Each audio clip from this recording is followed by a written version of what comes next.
Hey there, everybody. It's a new edition of the Goldie on Ice podcast. Hope everybody is doing well. If you are in South Florida this summer, and it's hot everywhere, it has been exceptionally toasty without any rain, sunny and very hot every single day. So stay safe out there. I've been spending a lot of days, as many of you know, at Dolphins training camp, where I'm back at it behind the microphone, if you will. 3 Dolphins preseason games coming up, and then I'll be doing 4 FIU football games. Looking forward to that as well, and that will lead right into Panthers training camp and the preseason schedule, and away we'll go after that on Script Sports. So that's been the post Stanley Cup summer. It's been outstanding. I know the players have the Stanley Cup all these different days. I'm sure you've seen a lot of the video and a lot of the moments, and there's not a whole lot of change to discuss and go through with, believe it or not, I mean, it's incredible. 6 weeks to go until Panthers training camp. That is unbelievable. Another short summer, the third one in a row. We will all sign up for it, but basically this entire team is back. You'll have one depth defenseman that will change, Dan Petrie. He was signed, and you have Jeff Petrie, of course, former Major League pitcher. It's his son. So, that's kind of exciting, seeing Jeff as a Panther, and all those years ago, Dan being the pitcher that he was in Detroit, and Jeff's 37-year-old defenseman. So I like the move. I've seen it so many times. Not quite at 37 years old, but guys that are, whatever reason, an injury last year was a problem for him, but he's a good veteran, and he will be perfectly fine. Petrie as a depth defenseman for the Panthers. Someone's going to play next to Dmitry Kulikov, you would think, as it was for most of last year. A lot of last year, Uvis Balinskis will be in there for the Panthers. He will be back. And remember, Uvis only came out of the lineup after the Panthers were able to acquire Seth Jones. So, defensively, there's one change there. Depth-wise, the top 4, really top 5 defense stay the same. And then up front, everybody's back. Tomasz Nosek, able to re-sign under the radar with all of the other free agents that incredibly the Panthers got done and stayed. Bill Zito said all along, hey, I got a plan. We can probably keep all 3. And sure enough, it ended up working out, including Bennett and Marchand up front. So basically the same team comes back. Pretty remarkable. You'll have probably the biggest change is the backup goaltender, because Sergei Bobrovsky, I'm guessing, will play 50 to 55 games this year, somewhere in that range. So Daniil Tarasov is going to be probably the most important newcomer on the Panthers, because, of course, with the backup goaltender, you want to go at least 500. Panthers over the years give credit to Rob Tallis, Panthers goaltending coach, from Chris Drieger years ago all the way through. The Panthers sign these guys. Nobody thinks that much about it. Hey, it's a backup goalie. Guy's okay. And then they come here and have great seasons. The latest example of that was 2 years ago with Anthony Stolarz, who's now obviously the starter up in Toronto. So in comes Tarasov. You like the age. He fits the Panther profile of bringing in a player in his mid-20s. We've seen that so many times at every position. That can come in and kind of have a good system in front of them, talking about the goaltenders. In the skaters' case, it's, hey, if it's a forward, playing on a good line and playing with guys like Barkov and all that. So he's in a good situation. The Panthers do a great job of setting goaltending schedules, so he'll know when his starts are. And obviously going to have a great team in front of him.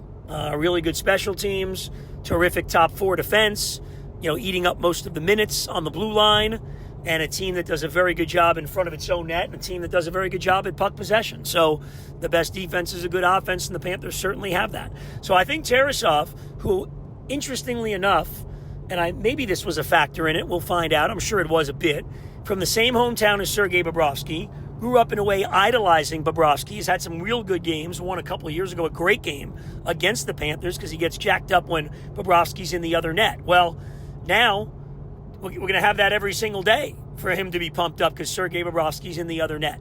And Tarasov's father was a goaltender back when Sergei Bobrovsky was growing up, so Sergei kind of looked up to him.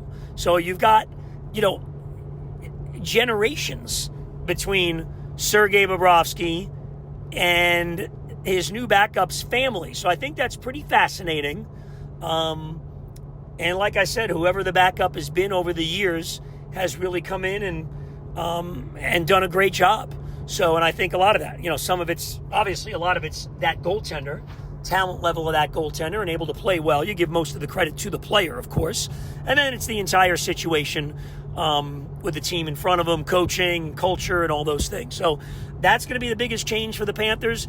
It's a team that has really accomplished, you don't want to say everything because, of course, they want to win more, and the window is wide open with all of these players in their prime and sign, but it's a team that's going to come in, and what else can you do?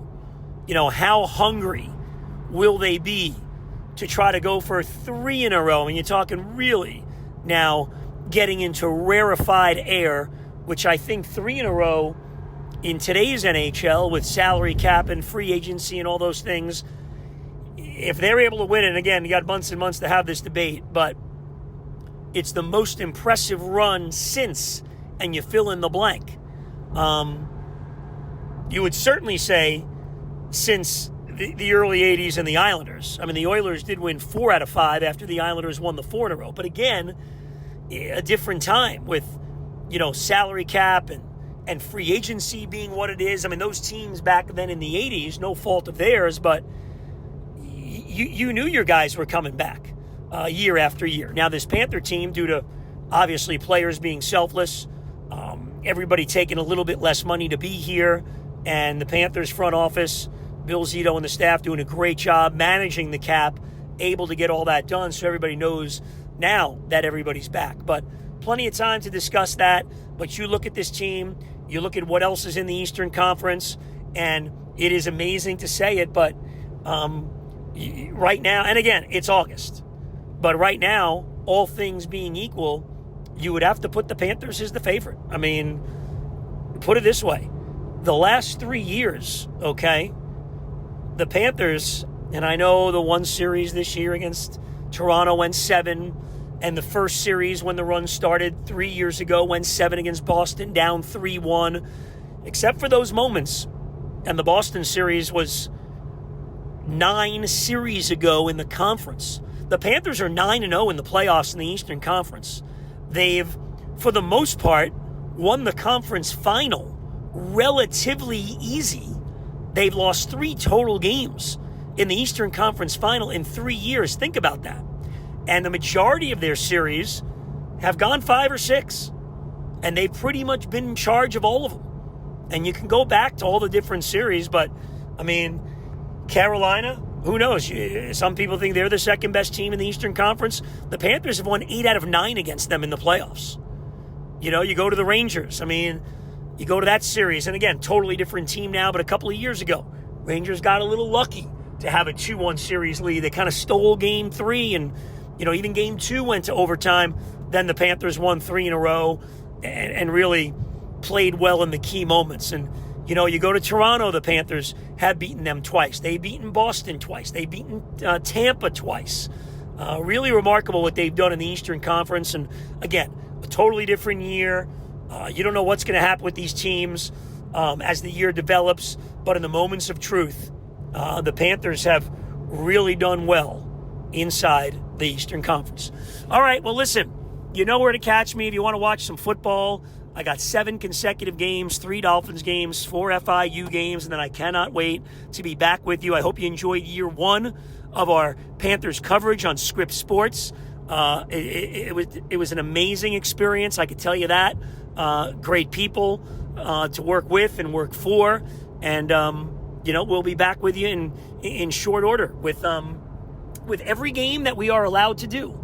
And I hope you enjoyed last year. Script Sports really stepped up for the fans in South Florida with all those pregame shows throughout the playoffs, even after the first round, when we're no longer allowed to do the play-by-play and the actual game because it goes national. So really looking forward to year 2 of our coverage on Scripps Sports, Channel 39, WSFL, all throughout South Florida. South Florida's 9 in Palm Beach County. And, you get some of the games on WPTV in Palm Beach County and over in Fort Myers, Naples area as well. And you could always get us on the app. Again, you'll get details on that, but the app really is a great way to go. And, for the money last year, $80 for the entire season. We actually had 81 games, I believe, that were on there live, in addition to be able to watch the games, replayed and watch the weekly show. So the app is certainly a great way to go as well. Okay, we will talk to you soon, everybody. Hope you're enjoying your summer, and we'll see you soon. Thanks for listening.